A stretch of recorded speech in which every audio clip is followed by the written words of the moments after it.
à toutes et tous, correction de l'exercice PTA 1.1a. Donc on part d'un litre d'eau, une masse M de glace à moins 15 degrés, et on vous demande la valeur minimale de petit m pour que l'état final soit intégralement solide. Alors on a encore une fois un problème de calorimétrie. On va supposer, même si le problème ne le dit pas, que l'ensemble est adiabatique, autrement dit qu'il n'y a pas de transfert thermique entre l'intérieur et l'extérieur, ces deux systèmes-là étant constituant en fait un système complet. On va donc avoir deux systèmes. Le premier, ça va être le système 1, qui va être, donc je vais l'appeler sigma 1 ou juste 1, tout bêtement. On va faire ça comme ça. Je vais l'appeler 1, et ce système 1, ça va être tout simplement mon litre d'eau, hein, d'accord, qui va subir des transformations. Et 2, ça va être ma masse petit m d'eau. Alors 1 litre, hein, je vous rappelle, ça correspond aussi à 1000 grammes, si on le met en grammes d'eau, hein, sans aucune forme de problème. Alors l'idée est la chose suivante. Ici, on ne travaille qu'avec des changements d'état entre phase condensée incompressible, et donc notre équation de base, celle qui va nous importer le plus, c'est que le transfert thermique, quoi qu'il arrive dans une transformation quelconque, est égal tout simplement à la variation sur la même transformation d'enthalpie du système. Ça va nous permettre de s'extirper finalement du caractère dépendant du chemin du transfert thermique et de raisonner en fonction des temps. Alors, comme d'habitude dans ce genre de choses, moi j'aime bien dessiner un peu la situation de la façon suivante. J'ai donc mon système 1 ici, celui-là, là, voilà, et qui va passer d'un état initial à un état final, voilà, comme ça. Et donc mon système 1, on veut que le tout soit solide.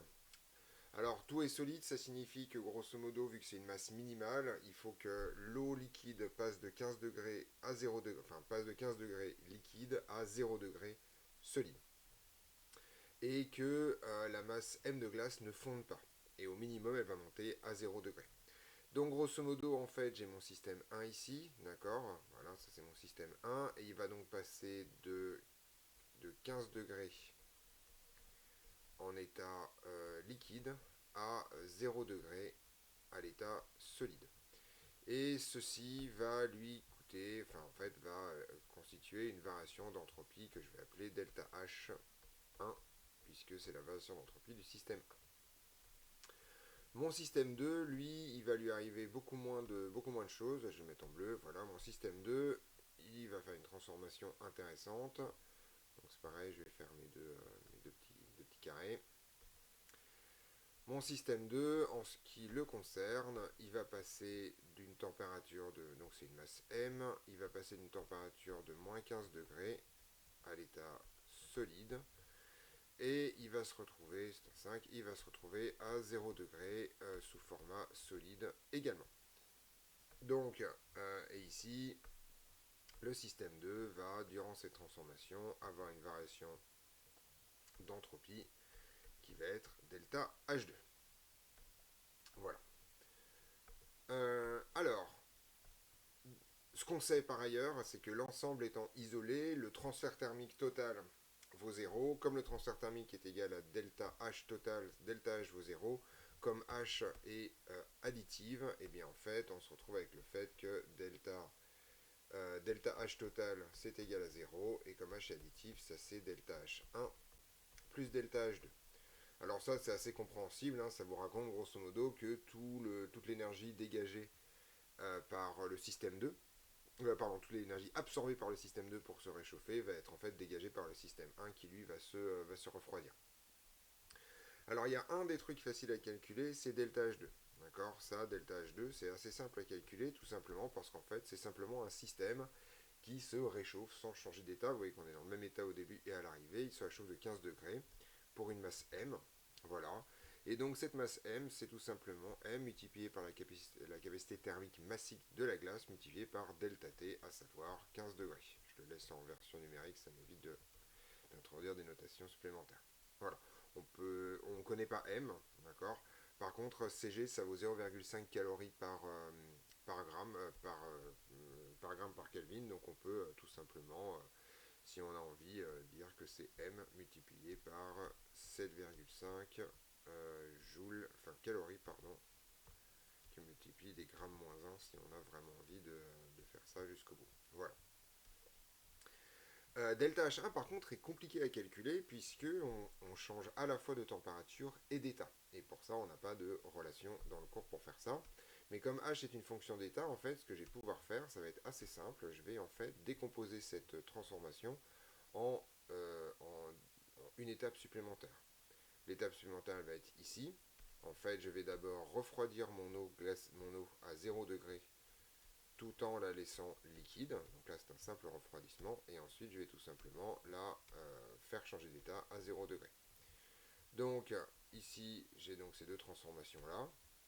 Et en fait, je vais avoir tout simplement un truc que je vais appeler delta H petit a, voilà, comme ça, le grand A, voilà, et delta H B. Et il s'avère en fait que comme H est une fonction d'état, delta H1 plus delta HB, c'est tout simplement égal à delta H1.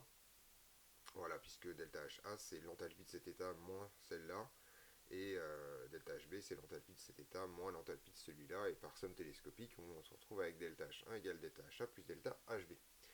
Alors, à partir de ce moment-là, c'est assez simple à calculer, hein, on va faire les calculs tranquillement. Delta HA, et ben en fait, c'est tout simplement un refroidissement de 15 degrés, donc ça va être tout simplement les 100 grammes d'eau, donc je vais l'appeler M1 pour ne pas alourdir la notation. La capacité thermique de l'eau est multipliée par moins 15 degrés, ici, tout simplement parce que degrés Celsius, alors je vais effacer cette parenthèse, elle n'est pas au bon endroit, tout simplement parce qu'en fait on a une variation de température de moins 15.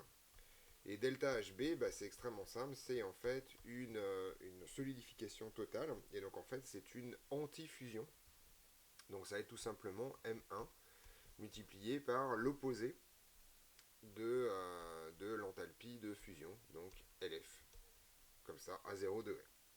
Donc les deux sont bien entendu essentiellement négatives, et ensuite bah, c'est pas très compliqué en fait, si on veut tomber là-dessus, et ben, on peut calculer M facilement en écrivant que la somme des deux vaut 0. Et si on écrit ça, on arrive assez rapidement au fait que M, ça va être égal au rapport suivant. Donc, je vais mettre ça là. M, ça va être égal au rapport suivant. Au dénominateur, on va tout simplement avoir CG multiplié par 15 degrés, qui est le terme qui était là. Et au numérateur, on va avoir ce truc-là, mais comment dirais-je, privé de... Enfin, positivé, on va dire. M1CE x 15 fois 15 degrés Celsius plus M1 fois l'enthalpie de fusion. Donc là, ça c'est pas extrêmement compliqué. En fait, il suffit de faire le calcul. Je vais tout laisser en calories. Alors il faut juste que je retrouve les données au départ. Mais si mes souvenirs sont exacts, l'enthalpie de fusion c'est à peu près 80 calories par gramme. Il faut juste que je retrouve l'énoncé, qui est enfin le préambule. Voilà. Donc dans le préambule, on vous raconte que l'enthalpie de fusion c'est 334 kJ par gramme, ou kJ par kilogramme, et 334 divisé par 4,18, ça fait oui à peu près 80, donc on va prendre ça. Donc en gros en termes numériques, ça va pas être extrêmement compliqué. Je vais utiliser les valeurs numériques suivantes. Donc, je vais mettre mon trait de fraction un peu plus bas pour avoir un peu plus de place. Quick. Alors donc M1 c'est 1000 grammes. La capacité thermique de l'eau c'est 1 calorie par gramme par Celsius moins 1. Je multiplie ça par 15 degrés Celsius. Voilà. Hop, là, je prolonge ça. Plus 1000 grammes. Ça ne change pas. J'aurais pu le factoriser. Et multiplié par 80 calories par gramme. Et je divise par 0,5 calories par gramme. Et multiplié par 15 degrés et par Celsius bien sûr, moins 1, et multiplié par 15 degrés Celsius. Il n'y a plus qu'à faire le calcul. Vérifiez déjà qu'on est bien. En fait, on se rend compte qu'on a des grammes moins 1 en haut de dénominateur. Les calories vont disparaître entre le numérateur et le dénominateur. Les Celsius bougent ici, donc il n'y a pas de problème. Ça a l'air d'être homogène. Donc on y va. 1000 fois 15 plus 1000 fois 80. Et le tout divisé par 0,5 fois 15. Et donc on trouve 12 000, c'est assez énorme, hein, 12 600 grammes. Ouais, j'ai arrondi en fait 12 700 grammes si on arrondit. 12 700 grammes, c'est-à-dire 12 kilos.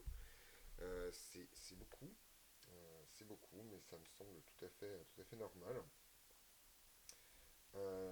Ouais, c'est normal, effectivement, hein, tout simplement parce que il faut, en fait, on va être obligé de faire geler 1 kg d'eau simplement par variation de température d'un glaçon. Et donc, en fait, comme le fait de faire un changement d'état, c'est quelque chose d'assez gourmand.